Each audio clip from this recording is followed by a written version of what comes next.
Coming up, the New York Football Giants start to look ahead to the offseason in many ways. But do we love the explanation from Coach Brian Daboll on Saquon Barkley's usage? Do we believe this entire staff will return next season? And Monday Night Football certainly gave us a sample that could make fans a little bit remorseful. Let's dive in next.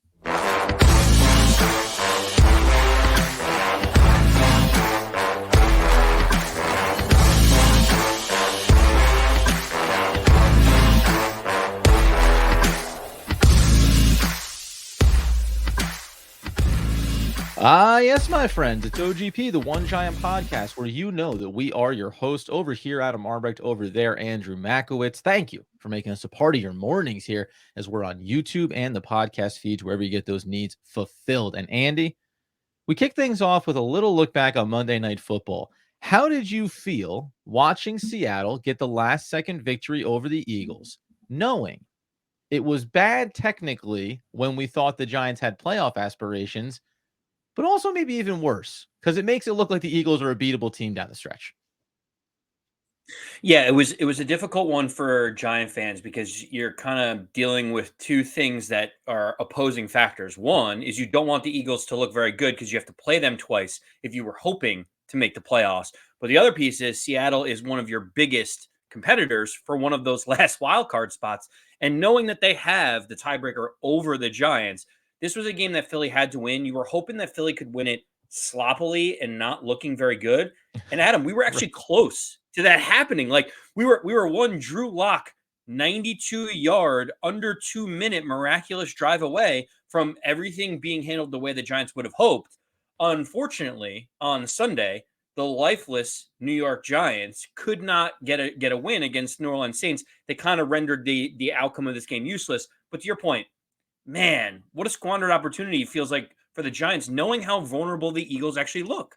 And you cut back now, and that's what it is, right? Like, it's just like, oh, because again, I always went to the 8-9 record that could still give the Giants a chance if they beat the Saints. Okay, you lose it, it's all over. But then you see that the Eagles look like they're going to limp their way to the playoffs potentially here. And I mean, and frankly, it'll be fascinating to watch what happens because the Cowboys also seem to be interested in maybe doing a very typical Dallas kind of move here, looking very suspect down the stretch of a season, heading towards the playoffs as well. But when we go over and just look quickly at the NFL playoff picture in the NFC specifically, after this week of games, it's obviously the Niners, it's the Cowboys, it's the Eagles. They're all locked into making the playoffs. What it means in the NFC East as far as the hierarchy, we'll see. But then you get the Lions 10-4. Now, I find it really interesting that they won't put them like we said this before. The tiering system on NFL.com for who's making the playoffs or who's in the hunt.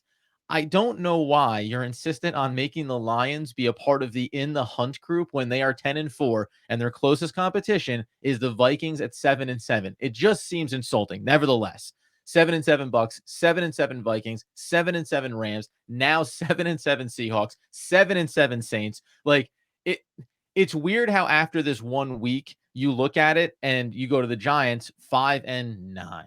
Right. And you're behind now the Atlanta Falcons even after their loss. You're behind the Packers even after their loss. For all the things that could have broken right for the Giants, after all the games got played this week, you go, yeah, this looks about right. This is about where the Giants should be. Far lower, looking up and seeing a lot of 500 teams, regardless of how we kind of thought they were over these last 2 or 3 weeks. Well, and the interesting thing, Adam, is listen, the Giants, as we said before, are mathematically alive still. They have less than a 1% chance of making the playoffs. They do. And They do. it, They do. You're right, Andy. They do. they technically can They still make the technically playoffs. do. However, showing the loss to the Saints as one of the losses coming in was really the big determining factor. If they had lost one of the games to the Eagles as opposed to the Saints or the Rams, the Giants would have a little bit of a more interesting path to discuss. But the Giants basically have a 2% chance to get into the playoffs. If they beat the Eagles, as Mhm. double-digit underdogs in this upcoming game, That's it right. moves to 3%. So we're Hey, really come on not now. moving the needle all that much, even with a win. It goes to show how important that Saints game actually was in the grand scheme of things. And let's, the reflective part of this. And by the way, nobody loves Andy more than me for being dedicated to the technically the Giants still have a chance to make the playoffs. But when you look back at this, they beat the Cardinals in week 2. They beat the Commanders twice. They beat a very bad Patriots team, and they beat the Packers, who now it does become fascinating because we may look back in another 3 games and say, oh, even that Packers win is not as impressive or as exciting as we thought it was at the time. Like that, I think, is the other reality here. You lose to the Saints, a team you thought, well, we're in the same kind of group here, pecking order, etc. No, maybe you're really not, right? And it just, again, I wonder what this looks like coming out of it, and it's what leads us to a lot of these discussions around Daboll and the coaching staff. But go ahead. The last thing I was going to say to tie a bow on that piece of it is Sure. the NFL. I will give credit if I can find who actually tweeted it, but someone Yeah. tweeted it out. It's like it's unbelievable and almost exactly what the NFL wanted. That with 3 games to go, the Giants are still technically alive for the playoffs and also technically alive to get the number 2 draft pick in the NFL draft. Like if that doesn't summarize where the Giants are and how mediocre they are, like they could either be a fringe playoff team or literally the worst team, in the league. That is pretty much an encapsulation of our entire season. They are 12th out of 16 possible NFC teams and also could be the second pick in the draft. It's phenomenal. And to your point and to their point, it's exactly what the NFL wants. They want it to like, hey, there's always a chance. And not for Giants fans to get excited about, but for NFL to be excited about is that like, and it also is working out exactly how you want it to. You have this extra wild card spot and you have all these 500 teams, right? 7-7 teams in the mix here. The Rams and the Vikings and the Bucks, like all these teams are going to be mixing up, the Seattle Seahawks, the Saints. Like what you don't want, and it'll happen some years, is being like, oh, Giants, they got that win. The Giants are 5-9. Well, they could get there though. If they go what 6-11, we could be talking about a real chance here for this playoff team, right? That's going to happen. But so far, because of the parity of the league, it looks like it's working out in a great way. The other thing that came out here, then I want to talk about coaching because Brian Daboll won. He instantly came out and named Tommy DeVito the starter against the Eagles. He was asked and also pressed about it. And there's 2 sides to this. On the one hand, you credit reporters for asking and clarifying because he's never been as quick as he was to announce the starter. Usually a couple of days, get to the middle of the week, and then announce it. Now, the simple answer is, yeah, well, the season's over. So we're going to play Tommy DeVito and we're going to continue to try to develop him. He said, gives us the best chance to win, all those things. And he was pressed about that. He gives you the best chance to win. We saw a few plays from Tyrod Taylor this past week against the Saints. It doesn't surprise you at all, correct? And it really is just unfortunate that Brian Daboll has to find a way to massage the answer to, we're going with Tommy DeVito because the season's over, guys. Like, can we all just quietly internally acknowledge this? Well, listen, that the reporter that was asking the questions was Pat Leonard, who is kind of a divisive media member for a lot of people that follow the Giants on social media and other places. I thought his line of questioning was awesome, actually, in this one. Yeah. You are very methodical in everything you do, Brian Daboll. Yet, right after the game against the Saints, you immediately named a starter. Got to start. It was the opposite of how you've approached it all season. Why is that? And he says, well, he gives us the best chance to win. It's like, well, yeah, but you had the best chance to win in other games coming out of it, knowing who gave you the best chance, and you were still hesitant. Clearly, the decision to play Tommy DeVito is also coming from GM Joe Shane and from upstairs because they need to understand in a lost season what they have in Tommy DeVito. If he could be a competent NFL backup, they need to know it. Tyrod Taylor is presumably not going to be back. He is off of his contract. So why in meaningless games give reps to a 34-year-old veteran backup QB that you know is not going to be part of your longer-term plans after these 3 games? So I think it's funny, like the decision is completely fine to start DeVito and your reasoning is fine, but like we also understand you normally would give this a little bit more consideration. If this was a win or go home game next week, would Tommy DeVito still be starting over Tyrod Taylor? I actually don't know the answer to that. Well, and again, you mentioned about John Mara coming from the top down here about like Tommy DeVito and what it can mean for the future, and also about selling some tickets and a little bit of fanfare around it, although some of the shine has come off of that after the game against the Saints. One, I think it is a nice reward for a young quarterback who has played well and got his butt kicked last week. And that's not even necessarily on him, right? We talked about this earlier in the season. Sometimes it's just whoever's going to be back there is going to pay the price. But the other part of it to me is too, it's like, I think it's okay if it comes from ownership down saying, hey, you're secure. Your job is not impacted by these next 3 games and who you choose to start. So why don't we go ahead and continue to develop the young guy? And I'm sure Brian Daboll probably looks at that and says like, yeah, okay, that's totally fine. Now, the funny thing or interesting thing to me is I think Brian Daboll is a now he believes in two things. I think he believes in player loyalty, but I also think we've heard him say, I believe in the best player gets to play. So those two things combined would tell you that maybe he would start Tyrod Taylor these last few games, just kind of as a nod, right? Hey, you came here, you were the backup, you went in, you got hurt. That's a part of your career. I know you from Buffalo. This is a nice little send off for you and a chance for you maybe to just reassert your value on the market. So there is that part of it, right? Whatever Tommy DeVito is or is not going to be, you are shortchanging Tyrod Taylor as he exits. We don't expect him back. So maybe it doesn't matter, but I wouldn't hate the loyalty piece coming into play on that side as well, right? Like, hey, here's a game for, and maybe he'll get one. We don't know. Maybe he'll get the last game of the season against the Eagles and they'll say, go remind everybody that you can still be productive at 34, 35 years old. That is a facet to this that maybe is also what Leonard is driving at in some of these questions too. Well, and also one other thing that to note is like if Tommy DeVito plays the way that he did against the Saints, where he can't move the ball down the field, he's getting sacked every single time he drops back. He's not being able to get over 100 yards passing. There's an opportunity where they kind of look and say, "Well, we've kind of seen enough of this, Second and half we've Tyrod. gotten our Yeah. definitive answer going into next year. So let's make the rest of the offense competent. Let's see what we have in Jalen Hyatt. Let's see what Right, other right, things right. that we can manufacture." So I think like we go with DeVito because backup quarterback is a bigger answer that I think we need to solve. But like, if they already get that answer definitively one way or another, couldn't you see Tyrod Taylor come back in the game at that point? Oh, of course. And honestly, I think there'd be nothing wrong with saying we give Tommy DeVito the first half so he can continue to develop, and then we give Tyrod Taylor the second half because we want to, whatever. If you're selling the best chance to win the game, which is what Brian Dable said, then maybe it's, oh, well, the game script isn't going well. Let's try Tyrod Taylor. Again, you're also serving the other agenda, as we mentioned at the top, of being a team that still could get a top 3 pick in the NFL draft, right? So, you're going to say a lot of things that maybe aren't 100% true. Here's something else that I found interesting, though. Brian Daboll, after the game, was asked about the lack of touches for Saquon Barkley. And I mean, how does this read to you? I think that if Saquon needs a break, then he comes out. We put the next person in, Brian Daboll said. Saquon's obviously an important player for us. He plays as much as he can. If he needs a breath, we put another guy in. So they go on to say, like, is it just a coincidence that Barkley needed breathers on must-have downs? Daboll, I mean, I couldn't tell you the exact amount of third and longs or whatever it is, but he'll stay out there as long as he can. What are we supposed? Are we supposed to maybe think that Saquon Barkley is injured and playing through something at the back end of this season? Because it's really hard to, on the surface, say he goes as much as he can, and then you go in and you look at the stats coming out of this game, and we mentioned this in our wrap up of the Saints matchup, and you see that Saquon Barkley ends up finishing with 9 carries. So I really am a little bit. This one is far more. I care less about the way you explain Tommy DeVito starting. This one to me is far more interesting as we get down the back half of a season, knowing that the exact same scenario that played out last offseason is about to happen again with Saquon and his contract and what's going to happen with him.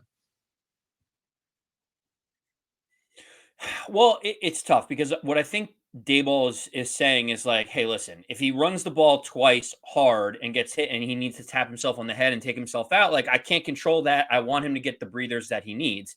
And Barkley, And and we saw also, him tap himself out, regardless like we of saw that, Barkley tap out. Yeah, yeah, yes, but like he's done that in other games and they're still giving him the ball 20 times. Like, why is he only getting the ball 9 times? He only catches 2 balls out of the backfield. Listen, I think it felt like the offensive line was not holding up very well. It felt like Tommy DeVito was getting sacked quite frequently. And it felt like the Giants were in third and long positions where you're probably not going to run the ball anyway with Saquon Barkley. So I think game script really dictated a lot, but the Giants weren't going to win that game without running the ball with Saquon Barkley more than 9 times. So, like, it's a chicken or the egg kind of thing. It's like, yeah, you're in these third and long situations, but you have to find a way to get the ball in your best playmaker's hands even if the down and distance sometimes doesn't really hold to what you normally would do. To me, like 3rd and 10, sometimes you kind of have to hand it to Saquon because Tommy DeVito can't drop back against this pass rush and this sure. pass defense. It just felt like, to me, the whole game script was completely out of whack for the Giants on offense and on defense. And so, like, once it got out of hand, what were they going to do at that point? Yeah, it's fair to say. Yeah, I would have preferred Brian Dable. if his answer was just, I don't know, man, what do you want us to do? What do you want us to do? You see what's happening out there? It was a massacre. Now, this also then extends us to our closeout note, which is on the coaching staff. We have these 3 games left to go, right? And we know that we feel pretty much 100% that Brian Daboll, there's nothing that's going to happen here. Nothing's going to happen where Brian Daboll's losing his job. We all feel confident in that. But the rest of the coaching staff, so you got people that come out of the woodwork and they don't know a year about Bobby Johnson. I can tell you 2 things that can be true at the same time. Bobby Johnson may not be a great offensive line coach, and the players all may suck. Like, there's like 2 things can be true here when it comes to the personnel. And there's a number of guys that were on this roster that went somewhere else and played and have been very productive, that went somewhere else and the Giants had to bring back. And a lot of the guys inside of that room ended up being scrubs that could not hack it on this line. But then there's the offensive coaching of Mike Kafka. Then there is Wink Martindale and whether or not maybe there's opportunities or otherwise. There's a lot of things swirling around this. How concerned are you on really 2 fronts? One, that either coaches should be let go and won't be let go possibly, or that coaches may move on for a variety of reasons. And even the QB coach is also getting sniffed around from the college ranks. And Daboll may have to reconstruct an entire coaching staff, which will impact how the schemes are run and what we implement on both sides of the football. And that's all going to come going into a massive, critical 3rd year for this head coach and GM. So, yes, you mentioned a lot there with the coaching Thank staff. you. Bobby I say a lot of Johnson, things. you did. I mean, Bobby Johnson and Thomas McGahee feel like they're the 2 coaches that have kind of the targets on their back right now, Yeah. and some of it's justified and some of it's not. The players need to play and need to play well, but they also need to be put in positions to be successful. When you look at the sacks given up on the season, Adam, where do you think the Giants rank in sacks given up for the year? Dead last. They are dead last. How Nailed it. far is the second team, which is the 2023 New York Jets? How far behind are they in sacks given up? I'll say that the Jets have given up 12 fewer sacks. I'm going big. The Jets have given up 15 fewer Oh, sacks. baby. 15. So literally at least 1 a game. And Yeah. that to me is just a crazy, crazy number. Because if you think about it, Adam, the 2023 Lions are the least amount of sacks given up, which is 28. If you were to add 15 to that, you'd get to 43. You'd be in the bottom 5 in the entire league. So the delta from the team that gives up the least amount of sacks Yeah. to the bottom 5 is 15. That's how far the Giants are from the second least. And when you sit there and a lot of people will say, well, look at the quarterback play. Daniel Jones couldn't avoid any sacks. Daniel Jones played in 5.5 games. The team has played in 14 games. We've had 3 different quarterbacks try to do something behind this offensive line. I think it's safe to say that regardless of which quarterback we've had in there, offensive line has been a challenge. And when you look at Bobby Johnson, you have to say, listen, you have to coach up these players better. You see John Feliciano go to San Francisco, look great, not give up a sack. You see everyone say that Evan Neal is a can't miss prospect coming out of college, and he's looked horrible. At some point, we have to look at it and say, we cannot continue to invest 1st and 2nd round picks in the offensive line and have a coach that we don't have confidence can get the most out of these players. Yeah, I think we'll end on just specifically the offensive line, and we'll carry it over to Mike Kafka in the next opportunity. We'll carry it over to Wink Martindale in the next opportunity with a blitz rate of 48% against the Saints and never basically getting home on that attempt. So there's some adjustments that need to be done there as well. But specifically on the offensive line, this is where I think, it's hard because start of the year, okay, Glowinski looks absolutely terrible, but he looked pretty good last year, or at least serviceable last year. So what was that fall off? Was that Bobby? Was it the poor play of Evan Neal next to him? Then later in the season, Glowinski starts to look like a better and more productive offensive lineman. And now Evan Neal was injured. So some of this stuff, like I look squarely at Evan Neal and I go, was he a bust or not? Was Bobby Johnson doing his job in developing him or not? Right? Big question mark certainly there. But then all the other names, this goes all the way up to the GM. So you end up going with, you're saying Ben Bredesen, and we like he's serviceable. You can mix and match him. Okay, great. We know Andrew Thomas is a stalwart. But as you said, you let John Feliciano go. You let Phillips go. He ends up on a practice squad that you end up pulling back because you need that player on your team because you thought that Matt Peart was going to be good enough to be your backup swing tackle. Yet, when it came time to play somebody, he was the last guy that you wanted to put on the field. You have Marcus McCathan. He was coming off of injury. Doesn't look like he was quite ready to go yet. You talk about guys like Justin Pugh, bringing them in. They look okay at first. Then they fall off a little bit. And some of these guys, like to me, it also clarifies. Fire Bobby Johnson. I am not here to defend the guy. Like, it makes no difference to me. Let me be very clear. You can let him go. And also, the talent pool and the decision-making process of how they constructed this offensive line coming into the season, it was flawed. Like, it was clearly 100% flawed because you either were too confident in some young players taking a step, or you also misjudged the value of certain players. I know you went and drafted JMS. That's great. But you had Feliciano, who also offers the same level of versatility there as a veteran backup. It was $2.5 million. Like, we've talked about this before, where you spent the limited money you had. There's a world where you just should have spent every single penny on as many bodies as possible and allowed the cream to rise to the top on this offensive line. It's been the ire of the season. It's been the ire of the decade for New York Football Giants fans, and it's clearly going to carry over. Coaching and personnel are going to be a big topic of conversation this offseason.